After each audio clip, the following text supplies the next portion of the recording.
எசாயா அதிகாரம் 15. மோவாபை பற்றிய திருவாக்கு. ஒரே இரவில் ஆர் நகரம் அழிக்கப்படுவதால் மோவாபும் அழிக்கப்படும். ஒரே இரவில் கீர் நகரம் அழிக்கப்படுவதால் மோவாபும் அழிக்கப்படும். தீபோன் குடும்பத்தார் அழுது புலம்ப உயர்ந்த இடங்களுக்கு ஏறி செல்கின்றனர். நபோ மேதபா நகரங்களை குறித்து மோவாபு அலறி அழுகின்றது. அவர்கள் அனைவரின் தலைகளும் மலிக்கப்பட்டாயிற்று, தாடிகள் அனைத்தும் சிரைக்கப்பட்டதாயிற்று. அதன் தெருக்களில் நடமாடுவோர் சணல் ஆடை உடுத்தி இருக்கின்றனர். வீட்டு மாடிகளிலும் பொது இடங்களிலும் உள்ள யாவரும் ஓலமிட்டு அழுகின்றனர். விழிநீர் ததும்பி வழிய தேம்பி தேம்பி அழுகின்றனர். எஸ்போன் மற்றும் எலையாலே ஊரினர் கூக்குரல் இடுகின்றனர். யாகசு ஊர்வரை அவர்களின் குரல் கேட்கின்றது. படைக்கலம் தாங்கிய மோவாபிய வீரர்கள் கதறுகின்றார்கள். ஒவ்வொருவனும் மனக்கலக்கம் அடைகிறான். மோவாபுக்காக என் நெஞ்சம் குமுறுகின்றது. அதன் அகதிகள் சோவாருக்கும் எக்லத் செலிசியாவுக்கும் ஓடுகின்றனர். ஏனெனில் அவர்கள் லூகித்துக்கு ஏறி போகும் வழியில் அழுது கொண்டு செல்கின்றனர். ஒரோனையும் சாலையில் அழிவின் அழுகுரலை எழுப்புகின்றனர். நிம்ரியின் நீர்நிலைகள் தூர்ந்து போயின, புல் உலர்ந்தது, பூண்டுகள் கருகின, பசுமை என்பதே இல்லாமற் போயிற்று.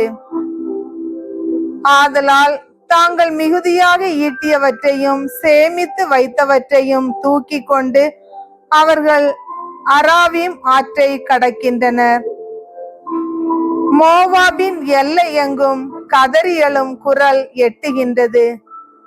அவர்களின் அவல குரல் எக்லையும் நகர் வரை கேட்கின்றது. அவர்களின் புலம்பல் பெயர் ஏலிம் நகரை எட்டுகின்றது. தீபோன் நீர்நிலைகள் இரத்தத்தால் நிரம்பி வழிகின்றன. ஆயினும் தீபோன் மேல் இன்னும் மிகுதியான துன்பத்தை கொண்டு வருவேன். மோவாபியருள் தப்பி பிழைத்தோர் மேலும் நாட்டில் எஞ்சியிருப்போர் மேலும் சிங்கத்தை ஏவி விடுவேன். எசாயா அதிகாரம் 16. சீயோன் மகளின் மலையில் நாட்டை ஆள்பவனுக்கு சேலா நகரிலிருந்து பாலை நிலம் வழியாக செம்மறியாடு அனுப்புங்கள். சிறகடித்து அலையும் பறவை போலும் கூடு இழந்த குஞ்சு போலும் மோவாபிய மகளிர் அர்னோன் துறைகளில் காணப்படுவர். வாருங்கள், அறிவுரை கூறுங்கள், நடுநிலையோடு நடந்து கொள்ளுங்கள். நண்பகலில் உங்கள் நிழலை இரவு போலாக்கி விரட்டி அடிக்கப்பட்டவர்களுக்கு மறைத்து வையுங்கள். தப்பி ஓடுகிறவர்களை காட்டி கொடுக்காதீர்கள். மோவாபில் இருந்து துரத்தப்பட்டவர்கள் உங்களிடமே தங்கி இருக்கட்டும். அழிக்க வருபவனின் பார்வையிலிருந்து தப்ப அவர்களுக்கு அடைக்கலமாய் இருங்கள். ஒடுக்குபவன் ஒளிந்து போவான், அழிவு ஓய்ந்து போகும். மிதிக்கிறவர்கள் நாட்டில் இல்லாது போவர். அப்பொழுது ஆண்டவர் தம் பேரன்பால் ஓர் அரியணையை அமைப்பார். அதன் மேல் தாவீதின் கூடாரத்தை சார்ந்த ஒருவர் வீற்றிருப்பார். அவர் உண்மையுடன் ஆள்பவர், நீதியை நிலைநாட்டுபவர், நேர்மையானதை செய்ய விரைபவர். மோவாவின் இருமாப்பை பற்றி நாங்கள் கேள்வியுற்றோம். அவன் ஆணவம் பெரிதே. அவன் இருமாப்பையும் ஆணவத்தையும் செருக்கையும் குறித்து கேள்விப்பட்டோம். அவன் தற்புகழ்ச்சிகள் யாவும் பொய்யுரையே.